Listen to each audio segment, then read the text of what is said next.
افضل مروت جو ہیں وہ سخت غصے میں ہیں، اور ان کا کہنا یہ جو میرے اوپر الزامات لگائے گئے ہیں یہ آئی جی اسلام آباد کو ثابت کرنے پڑے۔ میں ہوں ضیافت علی عباسی اور آپ دیکھ رہے ہیں میرا یوٹیوب چینل۔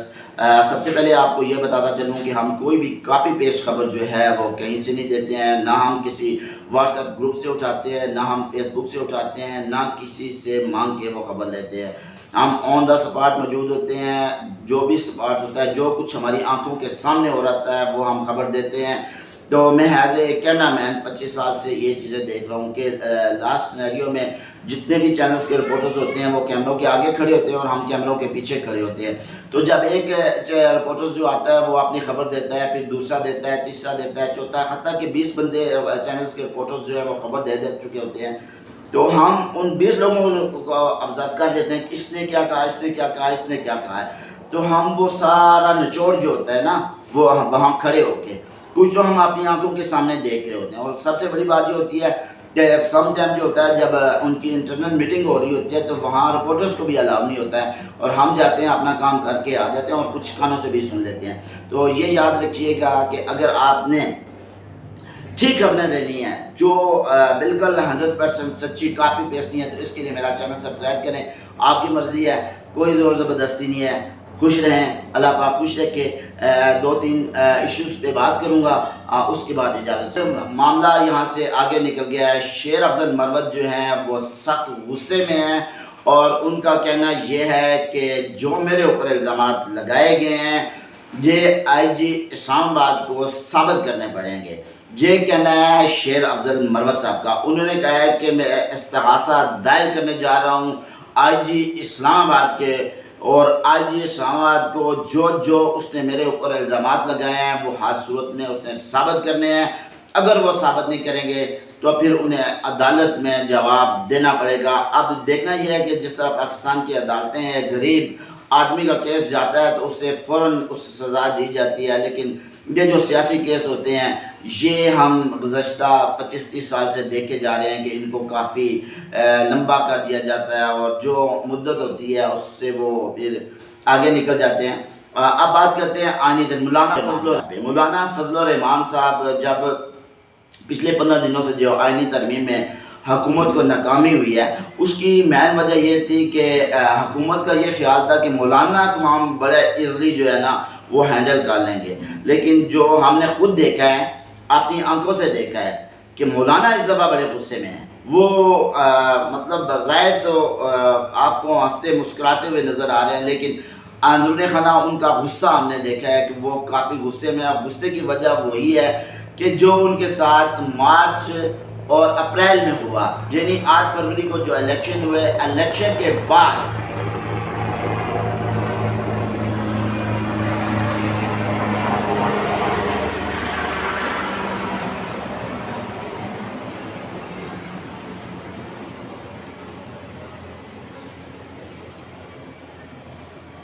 یہ میں اس لیے رک گیا تھا کہ ابھی میرے گھر کے قریب سے، میرے چھت کے اوپر سے وزیر اعظم شہباز شریف صاحب جو ہیں ان کا ہیلی جو ہے وہ لینڈ کر کے گیا ہے۔ میرے گھر کے بالکل سامنے کلومیٹر کے فاصلے پہ پی ایم ہاؤس ہے، میرے گھر کے بالکل سامنے آدھا کلومیٹر کے فاصلے پہ سپریم کورٹ آف پاکستان ہے، میرے گھر کے آدھا کلومیٹر کے فاصلے پہ پارلیمنٹ ہاؤس، پارلیمنٹ لاڈجز اور ایوان صدر ہیں۔ تو میں بات کر رہا کہ مولانا صاحب کو جو تھا وہ جو ایوان میں بیٹھے ہوئے وزراء ہیں ان کا خیال تھا کہ ہم بڑے ایزلی طریقے سے مولانا کی ایک خاکہ تھا ان کے ذہن میں کہ مولانا کو ملا لیں گے، لیکن مولانا نے اس دفعہ چنے چبا دیے ہیں سب کو۔ مولانا نے بالکل جو ان کی توقعات تھی اس کے برعکس اور بڑا سخت سٹانس لیا ہے۔ اب یہ چھٹی والے دن اجلاس بلا کے ان کی پوری کوشش تھی کہ اتوار والے دن ہم یہ اس اجلاس کو بلا کے یہ آئینی ترمیم کا بل جو ہے وہ ایوان میں پیش کر کے اسے پاس کروا لیں گے اور یہ آئین کا حصہ بن جائے گا، جس میں بہت ساری شیکیں ہیں جن کے اوپر میں بات نہیں کرنا چاہتا ہوں، کیونکہ کوئی میں قانونی ماہر نہیں ہوں، نہ ہی میرا اتنا قانون کے بارے میں تجربہ ہے۔ مولانا صاحب ابھی ڈٹے ہوئے ہیں، مولانا صاحب کو منانے کی بڑی کوشش کی جا رہی ہے۔ لیکن اجلاس جو ہے ملتوی کرنے کا صرف اور صرف ایک ہی مقصد ہے کہ کسی طرح جو ہونی تھی تھوڑی بہت جو رہ گئی ہے، کوشش یہی ہے کہ ان 10-12 دنوں میں جو بھی بیک گراؤنڈ ان سے رابطے کیے جائیں، کیونکہ اچھا ایک بات میں آپ کو اور بتاتا چلوں، دیکھیں اس سارے سینیریو میں آئینی ترمیم میں سب سے جو متحرک جماعت پارٹی ہے، جو سب سے متحرک جماعت ہے نا اس آئینی ترمیم کو جو ہے وہ پاس کروانے کے لیے وہ رول ادا کر رہی ہے پاکستان پیپلز پارٹی۔ وہ کس طرح؟ اب جب ہم مولانا فضل الرحمان صاحب کے گھر کے باہر ہم کھڑے ہوتے ہیں، صبح سے لے کے رات 2-3 بجے تک ہم وہاں پہ کھڑے ہوتے ہیں، تو وہاں سے جو سب سے زیادہ ڈیلیگیشنز آئے، جو سب سے زیادہ لوگ ملنے کے لیے ان کو آئے، وہ پاکستان پیپلز پارٹی کے تھے، جس میں بلاول بھٹو اور ان کے جو تھے وزرات تھے، ان کی